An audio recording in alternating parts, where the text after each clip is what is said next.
দেশের চলমান পরিস্থিতিতে নির্বাচন নিয়ে কি নতুন শঙ্কা তৈরি হয়েছে? এই প্রশ্ন সামনে এসেছে।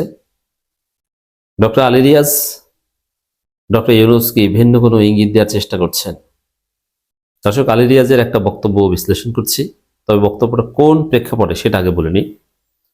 তো আপনারা জানেন যে হঠাৎ করে বাংলাদেশে বিএনপি সন্ত্রাসের রাজত্ব কায়েম করেছে।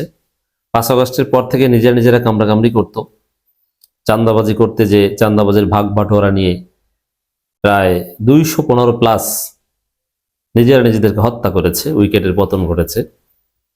এবং বিএনপির ভিতরে যারা নারী, তারা কেউ সেফ না, ইন্টারনাল হয়রানি বা অনেক অঘটন ঘটে, এটা তাদের চরিত্র।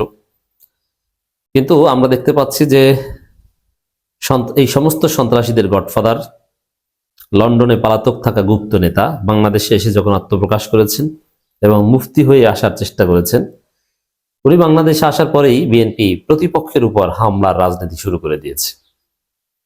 বিএনপি এখন প্রতিপক্ষের লাশ ফেলছে।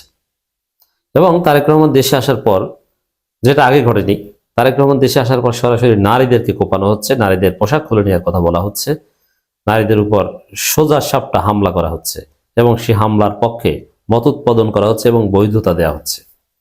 কিন্তু রহস্যজনক, নারী অধিকার কর্মীরা চুপ, কেউ কিছু বলছে না।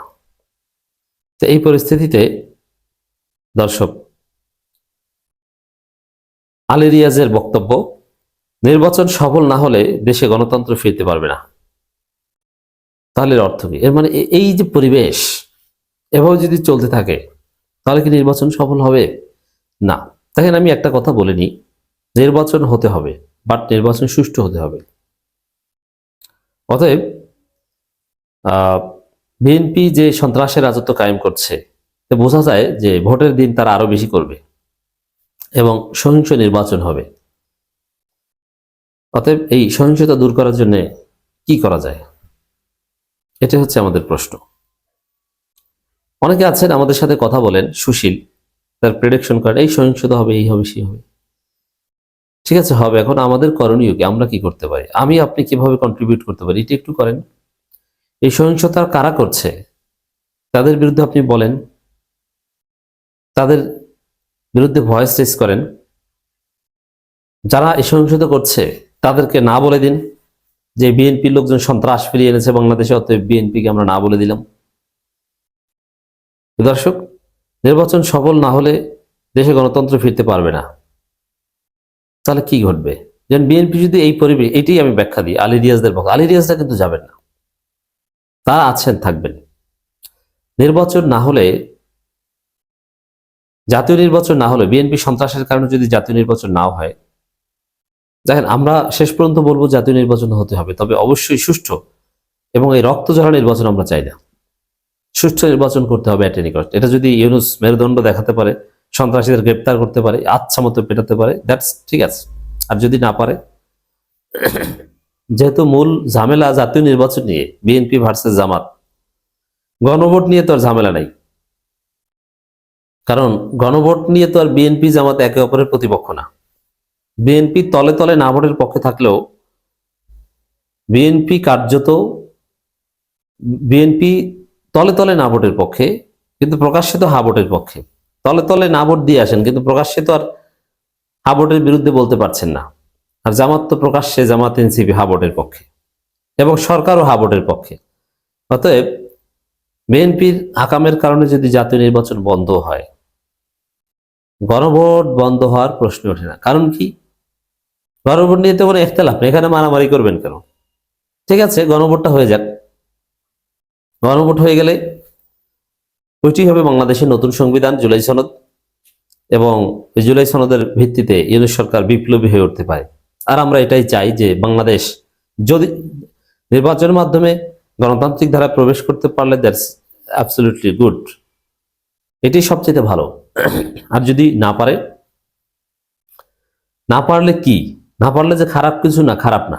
না পারলে কি, যে বললাম, জুলাই সনদ হবে নতুন সংবিধান, এবং যেসব সংস্কারের স্বপ্ন দেখি, এটা ইউনূস সরকার সাথে সাথে বাস্তবায়ন করবেন। স্থানীয় সরকার নির্বাচন শুরু হবে, দেশে নির্বাচনী উৎসব বিরাজ করবে এবং বাংলাদেশে অসাধারণ একটা পরিস্থিতি আপনারা দেখতে পাবেন। আপনারা দেখবেন যে দুর্নীতির বিরুদ্ধে, চাঁদাবাজের বিরুদ্ধে, সকল প্রকার ঘুষ দুর্নীতির বিরুদ্ধে মহা অভিযান পরিচালিত হবে। কোনো সন্ত্রাস, কোনো চাঁদাবাজ বাংলাদেশে থাকবে না। সরকারি অফিস থেকে শুরু করে কোথাও কোনো দুর্নীতি থাকবে না, সব মাটির সাথে মিশে যাবে। Yunus will ensure that. তো দর্শক, নির্বাচন সফল না হলে দেশে গণতন্ত্র ফিরতে পারবে না। আলী রিয়াজ, গণতন্ত্র ফিরতে পারবে না, কিন্তু বিপ্লবের স্বপ্ন বাস্তবায়িত হবে এবং জাতীয় রাজনীতিতে গণতন্ত্র ফিরতে পারবে না। এর অর্থ হচ্ছে যে নির্বাচন হতে যথেষ্ট দেরি হবে, স্থানীয় সরকার নির্বাচন শুরু হবে। তবে এটা ঠিক যে 12 ফেব্রুয়ারি যদি জাতীয় নির্বাচন না হয়, শুধু গণভোট হয়, তাহলে জাতীয় নির্বাচন দিল্লি দূর। কারণ তখন স্থানীয় সরকার নির্বাচন দিয়ে সরকারের সক্ষমতা টেস্ট করতে হবে। ছাত্র সংসদ নির্বাচনগুলো বাকি জায়গাগুলোতে হবে। ত্রয়োদশ জাতীয় সংসদ নির্বাচন সফলভাবে সম্পন্ন না হলে বাংলাদেশ মৃত্যু চক্রে পড়ে যাবে এবং গণতন্ত্রের রূপান্তর হতে পারবে না বলে মন্তব্য করেছেন প্রধান উপদেষ্টা বিশেষ সহকারী ডক্টর আলী রিয়াজ। মৃত্যু চক্রে যে পড়ে যাবে এটা আশঙ্কার, কিন্তু ওভারঅল যদি বিএনপির কারণে নির্বাচন নাই হয়, কি করতে হবে, কি করণীয়, ওটাও ইউনূস সরকার রেডি করে রেখেছে বলে আমার মনে হয়। এবং সেখানে আলী রিয়াজরা থাকবেন। অবশ্য আলী রিয়াজরা যুক্তরাষ্ট্রের সাথে সম্পর্কিত, যুক্তরাষ্ট্রে চাকরি করেন, তাদের একটা এজেন্ডাও এখানে বাস্তবায়ন করবে, এটাও অস্বীকার করার কোনো সুযোগ নেই। তারপর মারামারি কাটাকাটির চাইতে তো ভালো যুক্তরাষ্ট্রের সহায়তায় বা যে সহায়তায় হোক, যেমন হাসিনার পতন ঘটানোর জন্য দামি নির্বাচনের বিরুদ্ধে আমরা যুক্তরাষ্ট্রের সহায়তা চাইনি, চেয়েছি। যুক্তরাষ্ট্রের সহায়তায় আলী রিয়াজের মাধ্যমে যদি বিপ্লবের স্বপ্ন পূরণ হয়, ইটস গুড, ভালো তো। তবে সবচেয়ে ভালো, মন্দের ভালো হচ্ছে এটা, সবচেয়ে ভালো জনগণ যাদেরকে ভোট দিবে তারা যদি জনগণের স্বপ্ন বাস্তবায়ন করতে পারে। কারণ একটা এই যে সরকার বা বিপ্লবী সরকার আসলে আরো নানান চ্যালেঞ্জ আছে। ওভারঅল সংস্কার হবে, একটা সুন্দর পরিবেশ আসবে, কিন্তু আন্তর্জাতিক গ্রাউন্ডে কিছু চ্যালেঞ্জের মধ্যে পড়তে হবে। তারপরে ইউনূস থাকলে কিছুটা হলেও সেই চ্যালেঞ্জ ওভারকাম করা যাবে।